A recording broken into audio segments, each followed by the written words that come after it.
નમસ્કાર મિત્રો, ભારતમાં યુરોપીય પ્રજાનું આગમન એનો આજે બીજો ભાગ. પહેલા ભાગમાં આપણે 1 થી 25 પ્રશ્નોની ચર્ચા કરેલી. હવે 26મો પ્રશ્ન. અલ્ફાન્સો ડી અલ્બુકર્કની મઝાર ક્યાં આવેલી છે? જવાબ: ગોવામાં. 16મી ડિસેમ્બર 1515માં અલ્બુકર્કનું ગોવામાં અવસાન થયું હતું. તેની મઝાર ગોવા ખાતે જ આવેલી છે. થોડું વધારે જોઈએ તો આ જે અલ્બુકર્ક છે એ 1509ની અંદર ભારતમાં આવેલા પોર્ટુગીઝ સંસ્થાનોનો બીજો ગવર્નર છે. ગોવા પણ તેણે 1510ની અંદર જીત્યું હતું. આ અલ્બુકર્કની પહેલાં પોર્ટુગીઝ સંસ્થાનોના પહેલા ગવર્નર તરીકે ફ્રાન્સિસ્કો દ અલ્મીડા આવ્યો હતો. એના વિશે આપણે ગયા લેક્ચરમાં પણ વાત કરી હતી. હવે પ્રશ્ન 27. કઈ ભારતીય સત્તાએ અંગ્રેજોનો સૌથી વધુ વિરોધ કર્યો હતો? તો એ છે મરાઠી સત્તાએ. પ્રશ્ન 28. લંડનમાં બ્રિટિશ ઈસ્ટ ઇન્ડિયા કંપનીની સ્થાપના સમયે ભારતમાં કયા મુગલ સમ્રાટનું શાસન હતું? તો આપણે જાણીએ છીએ કે 31મી ડિસેમ્બર 1600ના રોજ ઇંગ્લેન્ડની મહારાણી એલિઝાબેથ પ્રથમે પૂર્વના દેશો સાથે વ્યાપાર કરવા માટે રોયલ ચાર્ટર એક અધિકારપત્ર આપતા ઈસ્ટ ઇન્ડિયા કંપનીની સ્થાપના થઈ. ક્યારે? 31મી ડિસેમ્બર 1600ના રોજ. અને હવે આપણે જોઈએ એની સામે એ વખતે ભારતમાં કયા મુગલ સમ્રાટનું શાસન ચાલતું હતું. તો 1556થી 1605 સુધી મુગલ સમ્રાટ તરીકે ભારતમાં અકબરનું શાસન હતું. એના પછી જહાંગીર આવે છે, એના પછી શાહજહાં આવે છે, પછી ઔરંગઝેબ આવે છે. તો 1556થી 1605 સુધીનો સમયગાળો, એની અંદર જ 1600ની સાલ આવી જાય છે. એટલે આ વખતે અકબરનું શાસન હતું. 29મો પ્રશ્ન. ભારતમાં પોર્ટુગીઝ સત્તાનો વાસ્તવિક સ્થાપક કોને માનવામાં આવે છે? વાસ્તવિક સ્થાપક તો એનો જવાબ છે અલ્બુકર્કને. અલ્ફાન્સો દ અલ્બુકર્કે 1510ની અંદર બીજાપુરના સુલતાન પાસેથી ગોવાને જીતી લીધું. એટલે એને જીતવાની શરૂઆત કરી.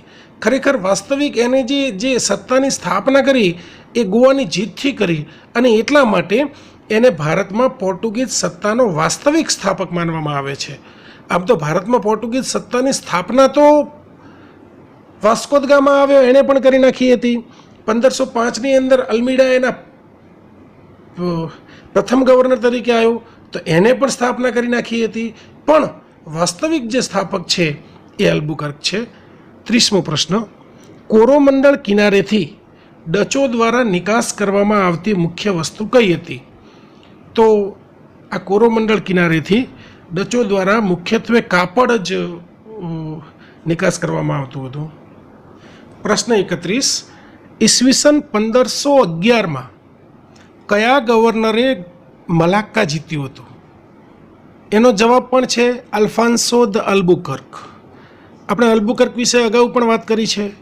અલ્બુકર્કે 1510ની અંદર ગોવા જીત્યું હતું.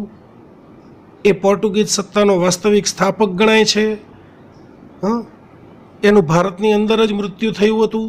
એ પણ આપણે આ જ પ્રશ્નની અંદર જોયું. ગોવામાં એની મઝાર આવેલી છે. એ ભારતમાં પોર્ટુગીઝ સંસ્થાનોનો બીજો ગવર્નર છે. પ્રશ્ન 32. મુગલ ભારતમાં અંગ્રેજી વ્યાપારની મુખ્ય વસ્તુ કઈ હતી? આમાં એ જ પૂછ્યું છે. મુગલ સમયના ભારતમાં અંગ્રેજી વ્યાપારની મુખ્ય વસ્તુ કઈ હતી? તો એ છે સુતરાઉ કાપડ. માત્ર સુતરાઉ કાપડ નહીં, હા એ મુખ્ય વસ્તુ જરૂર હતી, પણ એ સાથે સાથે રેશમ, ગળી, મસાલા, મીઠું, ચા આ બધી વસ્તુઓનો પણ ખાસ કરીને વેપાર કરવામાં આવતો હતો. 33મો પ્રશ્ન. પોર્ટુગીઝો વિરુદ્ધ શાહજહાંએ કયા નગરને ઘેર્યું હતું? બહુ સરસ પ્રશ્ન છે. પોર્ટુગીઝો વિરુદ્ધ શાહજહાંએ કયા નગરને ઘેર્યું હતું? તો જવાબ છે હુગલી, જે પશ્ચિમ બંગાળ પાસે આવેલું છે, દરિયા કિનારે જ. જે પોર્ટુગીઝોની કોઠી છે એ જ. હુગલી ઈસવીસન 1537માં પોર્ટુગીઝો દ્વારા નીચલા બંગાળના વેપારી કેન્દ્ર તરીકે વસાવવામાં આવ્યું હતું. કોના દ્વારા? પોર્ટુગીઝો દ્વારા. ક્યારે? 1537માં. કોણે વિકસાવ્યું હતું? પોર્ટુગીઝોએ. બંગાળના વેપારી કેન્દ્ર તરીકે હુગલીને વિકસાવ્યું હતું. અને ઈસવીસન 1632ની અંદર મુગલ બાદશાહ શાહજહાંએ સેના દ્વારા એને ઘેરો ઘાલવામાં આવે છે. 34મો પ્રશ્ન, બંગાળમાં પોર્ટુગીઝોએ કયા સ્થાને ફેક્ટરી સ્થાપિત કરી હતી? એ જ સ્થાન હુગલી કે જ્યાં પોર્ટુગીઝો વિરુદ્ધ શાહજહાંએ ઘેરો ઘાલ્યો હતો, નગરને ઘેરી લીધું હતું. બરાબર. હવે 35મો પ્રશ્ન, અંગ્રેજોનો ભારતમાં આવવાનો મુખ્ય ઉદ્દેશ શું હતો? બધા એને ખબર છે કે અંગ્રેજો ભારતમાં વ્યાપાર કરવા માટે આવ્યા હતા. અને બિલકુલ સાચી વાત છે. અંગ્રેજો ભારતમાં આવ્યા હતા ત્યારે એમનો એકમાત્ર ઉદ્દેશ વ્યાપાર કરવાનો જ હતો. પણ એમણે જોયું કે અહીં તો આખો દેશ અલગ અલગ નાના મોટા રાજ્યોમાં વહેંચાયેલો છે, વળી એમની વચ્ચે વિખવાદો પણ બહુ છે. આથી એમને એ આવ્યા હતા ભારતમાં વ્યાપારિક એકાધિકાર સ્થાપવા માટે. અને હવે એમને ઈચ્છા થઈ ગઈ કે આ તો અંદરો અંદર ઝઘડે છે, લડે છે, આપણે તો એનો લાભ ઉઠાવી શકીએ એમ છીએ. અને વ્યાપારિક એકાધિકારની સાથે સાથે એમને હવે રાજકીય એકાધિકાર સ્થાપવાના પણ સપના સેવવા લાગ્યા. અને જેની શરૂઆત થઈ ઈસવીસન 1757ના પ્લાસીના યુદ્ધથી. 36મો પ્રશ્ન, પોર્ટુગીઝોની મહત્વપૂર્ણ દેણ કઈ છે? તો પોર્ટુગીઝોની દેણ આમ તો સારી એવી છે. એક તો તમાકુની ખેતી એમને કરતાં શીખવાડ્યું, પ્રિન્ટિંગ પ્રેસની સ્થાપના ગોવામાં એમને કરી હતી 1556માં સૌથી પહેલાં, અને જહાજ નિર્માણ, જહાજનું નિર્માણ કેવી રીતે થાય છે, જહાજનું બાંધકામ કેવી રીતે થાય છે એ પણ પોર્ટુગીઝોએ શીખવાડ્યું. અને આ ઉપરાંત ભારતમાં જે ગોથિક નામની સ્થાપત્ય શૈલી છે એ પણ ભારતમાં પોર્ટુગીઝોની દેણ છે. 37, ભારત આવનાર સૌપ્રથમ અંગ્રેજ કોણ હતો? તો જવાબ છે જ્હોન મિલ્ડન હોલ. જ્હોન મિલ્ડન હોલ જે છે એ ઈસવીસન 1599માં બ્રિટિશ ઈસ્ટ ઇન્ડિયા કંપનીના સ્વાયત્ત એમ્બેસેડર તરીકે ભારત આવનાર પ્રથમ અંગ્રેજો હતો. એ સૌપ્રથમ એવો અંગ્રેજ હતો કે જે ભારતમાં આવ્યો હતો. અને એ પણ પાછો દરિયાઈ માર્ગે નહીં કે જે માર્ગે વાસ્કો દ ગામા આવ્યો હતો, એ જમીન માર્ગે ભારત આવ્યો હતો. 38, ફ્રેન્ચોને ચંદ્રનગર કોણે ભેટ આપ્યું હતું? જવાબ છે ઇબ્રાહિમ ખાને. બંગાળમાં હુગલી નદીના જમણા કાંઠે એક વ્યાપારી કોઠી સ્થાપવા માટે બંગાળના એ સમયના નવાબ ઇબ્રાહિમ ખાનની મંજૂરી મેળવી અને ચંદ્રનગરની સ્થાપના ફ્રેન્ચ વસાહત તરીકે કરવામાં આવી હતી. 39મો પ્રશ્ન છે કે કયા મુગલ બાદશાહના સમયમાં ઈસ્ટ ઇન્ડિયા કંપનીએ ભારતમાં પ્રથમ ફેક્ટરીની સ્થાપના કરી? હવે આપણે એ જોવું પડશે કે ભારતમાં પ્રથમ ફેક્ટરીની સ્થાપના થઈ ક્યારે અને ક્યાં થઈ. તો ઈસ્ટ ઇન્ડિયા કંપનીએ ઈસવીસન 1612માં સુરત મુકામે પહેલી કોઠી, પહેલી જે એમની ફેક્ટરી છે, પહેલી એમની વસાહત છે એની શરૂઆત કરી. હવે આપણે સેટ ટાઈમ લાઈન જોઈએ તો આપણે આગળના પ્રશ્નમાં જોયું હતું 1556થી કરી અને 1605 સુધીમાં અકબરનું શાસન હતું. અને એ 1605થી કરી અને 1627 સુધી એ જહાંગીરનું શાસન છે. એના પછી આપણે જોયું હતું કે હુગલી ઉપર ઘેરો ઘાલ્યો તો શાહજહાંએ, તો એ 1627થી કરી અને આગળ એ જે શાસન છે એ શાહજહાંનું છે. તો આ પ્રશ્નમાં આપણે જે સાલ આવે છે, જે સમયગાળો આવે છે એ 1612નો આવે છે. ઈસ્ટ ઇન્ડિયા કંપનીએ ભારતમાં સુરત મુકામે પોતાની પ્રથમ કોઠી ઈસવીસન 1612માં સ્થાપી હતી અને એ વખતે ભારતના મુગલ સમ્રાટ તરીકે જહાંગીર હતા. થોડીક વધારે જાણીએ જહાંગીર વિશે, એમનું નામ જાણી લઈએ ખાલી. મુગલ સમ્રાટ જહાંગીરનું મૂળ નામ નુરુદ્દીન મોહમ્મદ સલીમ હતું. પ્રશ્ન 40. ભારતમાં ફ્રેન્ચ ઈસ્ટ ઇન્ડિયા કંપનીનો સ્થાપક કોને માનવામાં આવે છે? જવાબ છે કોલબર્ટ.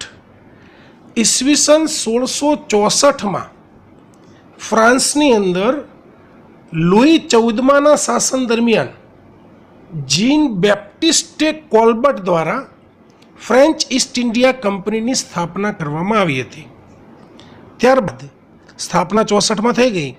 એના પછીના 4 વર્ષ પછી ઈસવીસન 1668માં સુરતમાં તથા ઈસવીસન 1669માં મછલીપટ્ટમ ખાતે ફેક્ટરીની સ્થાપના કરી. ફરીથી આપણે જોઈ લઈએ કે ભારતમાં ફ્રેન્ચ ઈસ્ટ ઇન્ડિયા કંપનીનો સંસ્થાપક કોને માનવામાં આવે છે? તો એનો જવાબ છે કોલબર્ટ. પ્રશ્ન 41. ભારતમાં ફ્રેન્ચોએ પોતાની પહેલી કોઠી ક્યાં સ્થાપિત કરી હતી? એનો જવાબ છે સુરત. ઈસવીસન 1664માં લુઈ 14માના સમયમાં ફ્રેન્ચ ઈસ્ટ ઇન્ડિયા કંપનીની સ્થાપના થઈ હતી. આ બાબત આપણે આગળના પ્રશ્નમાં 40મા પ્રશ્નમાં જ જોઈ છે.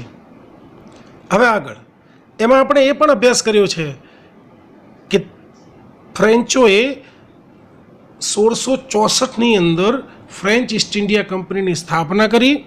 એના 4 વર્ષ પછી 1668માં સુરતમાં અને 1669માં મછલીપટ્ટમમાં પોતાની કોઠીની વ્યાપારી ફેક્ટરીની વસાહતની સ્થાપના કરી હતી. પ્રશ્ન 42. પોર્ટુગીઝોના સમયમાં બંગાળનું કયું બંદર પોર્ટો ગ્રાન્ડેના નામથી ઓળખાતું હતું? જવાબ છે ચટગાંવ. 43. ભારતમાં ડચોના વ્યાપારિક પરાજયનું મુખ્ય કારણ શું હતું? કેમ ડચોની પરાજિત થયા, હાર્યા કેમ? તેનો જવાબ છે કમજોર સમુદ્રી શક્તિ. ડચ લોકો ભારતની અંદર બીજા નંબરે આવ્યા હતા. સૌથી પહેલાં પોર્ટુગીઝ આવ્યા હતા. એના પછી 1605ની અંદર પોર્ટુગીઝ 1498માં આવ્યા હતા અને એના પછીના 107 વર્ષ પછી 1605ની અંદર ડચો આવ્યા હતા ભારતમાં. ત્યારથી એ વેપારી પ્રવૃત્તિઓ કરતા હતા. ઈસવીસન 1741ની અંદર ત્રાવણકોર ડચ એ બંને વચ્ચે યુદ્ધ થાય છે. આપણું જે ત્રાવણકોર રાજ્ય છે જે હતું એ સમયમાં, તો એ બંને વચ્ચે યુદ્ધ થાય છે અને આ યુદ્ધ છે એ કુલાચલના યુદ્ધ તરીકે પણ એને ઓળખવામાં આવે છે. આ યુદ્ધની અંદર ડચો પરાજિત થયા અને રાજા માર્તંડ વર્મા છે એ વિજેતા થયા હતા. 44મો પ્રશ્ન લઈએ. ઈસ્ટ ઇન્ડિયા કંપનીની સ્થાપનાનું અધિકારપત્ર કોણે પ્રદાન કર્યું? શરૂઆતમાં જ આપણે જોયું હતું મહારાણી એલિઝાબેથ પ્રથમે.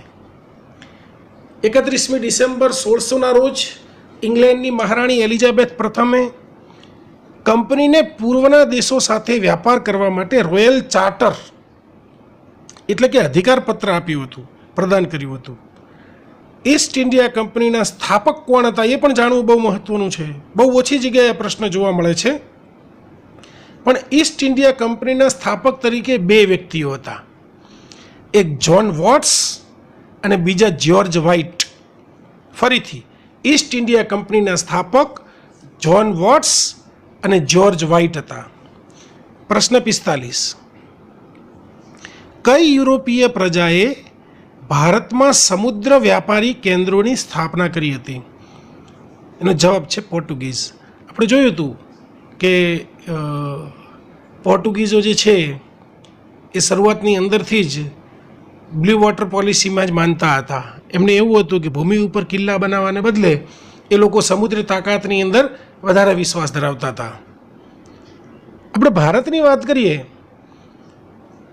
તો ભારતમાં સમુદ્રી વ્યાપારનો ઇતિહાસ ઘણો પ્રાચીન છે, અતિ પ્રાચીન છે. ઈસવીસન પૂર્વેની 3જી સહસ્ત્રાબ્દીમાં, શતાબ્દી નહીં સહસ્ત્રાબ્દીમાં જ્યારે સિંધુખંડ સંસ્કૃતિનો સમયગાળો હતો ત્યારે પણ મેસોપોટેમિયા સાથે સમુદ્ર માર્ગે વ્યાપાર ચાલતો હતો.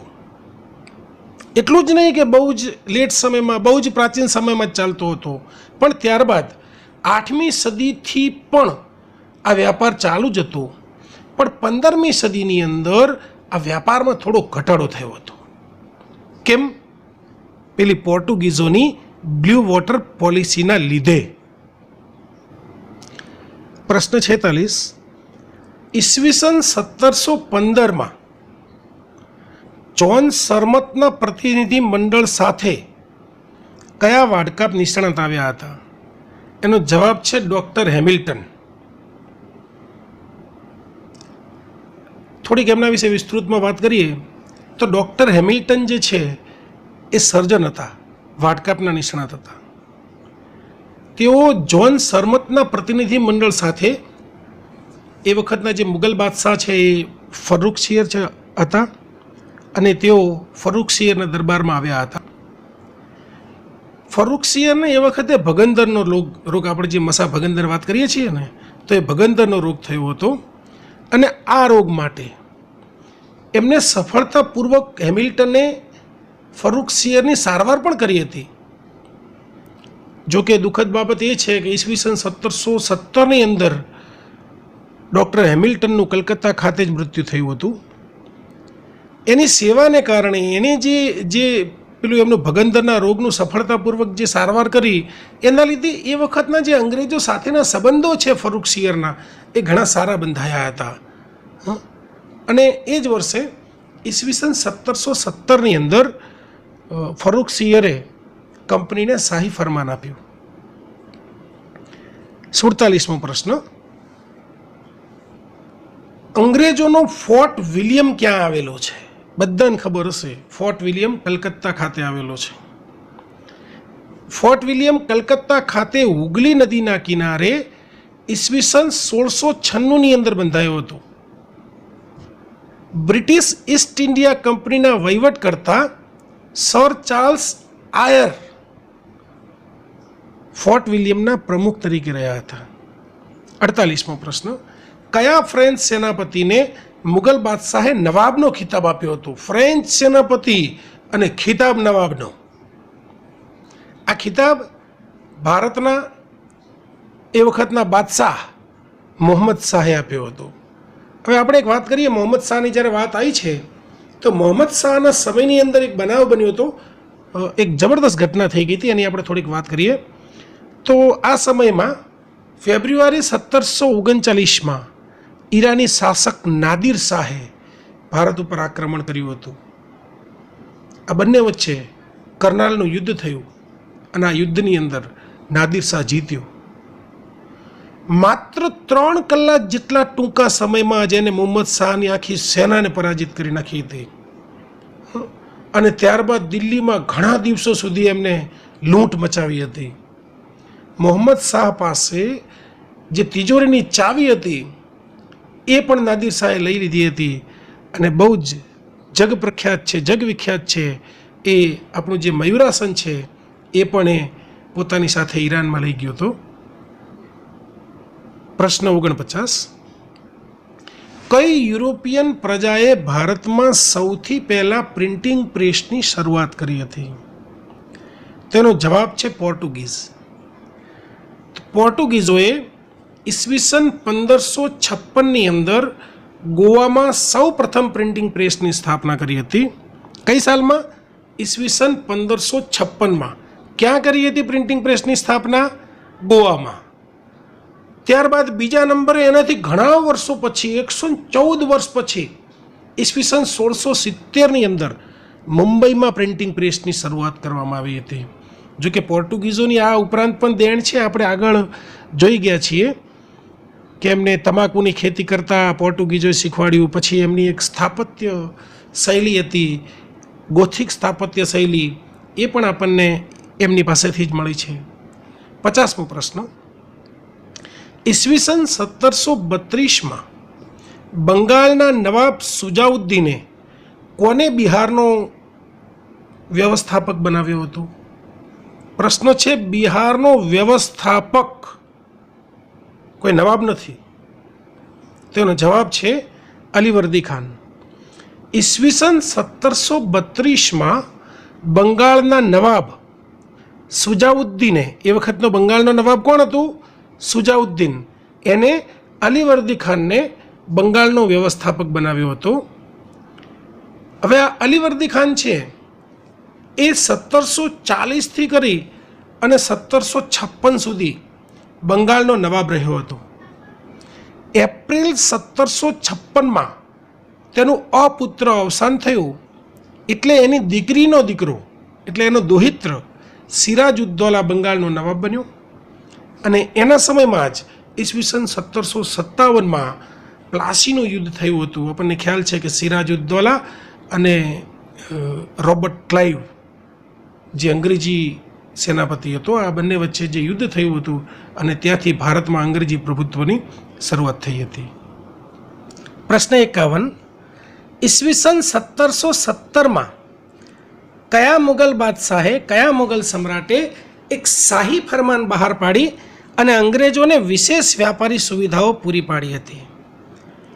ને ડૉક્ટર હેમિલ્ટનવાળા પ્રશ્નમાં જોયું હતું કે આ ફરુખસિયર છે, અને ફરુખસિયર કે ફારુખસિયર બંને રીતે બોલાય છે. તો ફરુખસિયર કોણ હતો અને એ શાસક ક્યારે બન્યો હતો? તો ફરુખસિયર એના પિતા જહાંગીર શાહની હત્યા પછી ઈસવીસન 1713ની અંદર મુગલ શાસક બન્યો હતો. ફરુખસિયરે 1713થી કરી અને 1719 સુધી એમ કુલ 6 વર્ષ સુધી દિલ્હીના બાદશાહ તરીકે શાસન કર્યું હતું. હવે વાત મૂળ છે કે એમને શાહી ફરમાન આપ્યું હતું 1717માં. તો આ શાહી ફરમાન વિશે થોડીક એક વાત કરી નાખીએ. તો જે ડૉક્ટર હેમિલ્ટન વિશે વાત કરી હતી કે 1714ની અંદર જે જ્હોન સરમન જે છે એમની સાથે એમના દરબારની અંદર વ્યાપારિક સુવિધાઓ મેળવવા માટે બ્રિટિશ ઈસ્ટ ઇન્ડિયા કંપની તરફથી એને મોકલવામાં આવ્યો હતો. એની સાથે એક સર્જન ડૉક્ટર હેમિલ્ટન પણ હતા.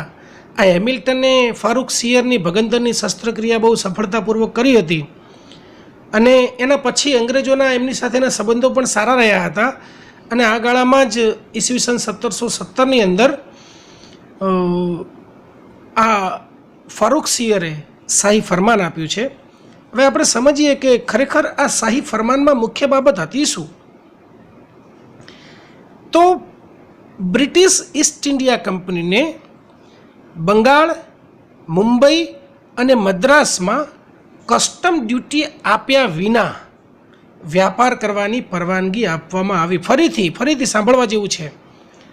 આ ફરમાન દ્વારા 1717ના ફરુખસિયરે આપેલ ફરમાનને આધારે કંપનીને હવેથી બંગાળ, મુંબઈ અને મદ્રાસમાં કસ્ટમ ડ્યુટી આપ્યા વિના વ્યાપાર કરવાની પરવાનગી આપવામાં આવી. આવા માલને એક જગ્યાએથી બીજી જગ્યાએ લઈ જવા માટે દસ્તક આપવાની પ્રથા શરૂ કરી. આ દસ્તક એટલે પાસ બતાવો એટલે મફત જવા દેવું હોય છે ને, તો દસ્તક આ પાસ આપવાની પ્રથા શરૂ થઈ. આ ઉપરાંત કંપનીને પોતાના સિક્કા ચલાવવાની પણ પરવાનગી આપવામાં આવી કે હવે કંપની જે છે એ પોતાના સિક્કા પણ ચલાવી શકશે. બીજી પણ ઘણી બધી જોકે શરતો હતી. હવે આપણે એવું કહીએ છીએ કે 1757ના પ્લાસીના યુદ્ધથી ભારતમાં અંગ્રેજી સત્તાનો પાયો નંખાયો, પણ એના મૂળ ઘણા ઊંડા હતા. એના 40 વર્ષ પહેલાં 1717ની અંદર જ એમને કસ્ટમ ડ્યુટી આપ્યા વિના વેપાર કરવાની પરવાનગી આપવામાં આવી. એટલે એમને વ્યાપાર કરવો હોય તો કસ્ટમ ડ્યુટી નહીં ભરવાની, અને આપણા ભારતીય જે વેપારીઓ છે એમને વેપાર કરવો હોય તો એમને કસ્ટમ ડ્યુટી ભરવાની. બીજું કે આપણા દેશની અંદર આપણે એમના સિક્કા ચલાવવા દઈએ તો એનાથી તો વિશેષ નીચું જોવા જેવું શું હોય? ચલો આગળ પ્રશ્ન નંબર, આજનો છેલ્લો પ્રશ્ન 52 નંબર. અંગ્રેજોએ ઈસવીસન 1639માં મદ્રાસનો પટ્ટો કયા શાસક પાસેથી મેળવ્યો હતો? જવાબ છે ચંદ્રગીરીના શાસક પાસેથી. ઈસવીસન 1639માં ફ્રાન્સિસ ડે છે, એક અંગ્રેજ અધિકારી છે. એણે ચંદ્રગીરીના રાજા પાસેથી મદ્રાસની અંદર ફેક્ટરી બાંધવાની પરવાનગી મેળવી કે હવે એ મદ્રાસની અંદર ફેક્ટરી બાંધશે. જ્યાં ફેક્ટરી બાંધવામાં આવે આ સાંભળવા જેવું છે. જ્યાં ફેક્ટરી બાંધવામાં આવે એને આપણે અત્યારે ફોર્ટ સેન્ટ જ્યોર્જ તરીકે ઓળખીએ છીએ, જે મદ્રાસમાં આવેલો છે. શું નામ છે? ફોર્ટ સેન્ટ જ્યોર્જ, જે મદ્રાસની અંદર, અને ફોર્ટ વિલિયમ એ કલકત્તાની અંદર. Thank you very much.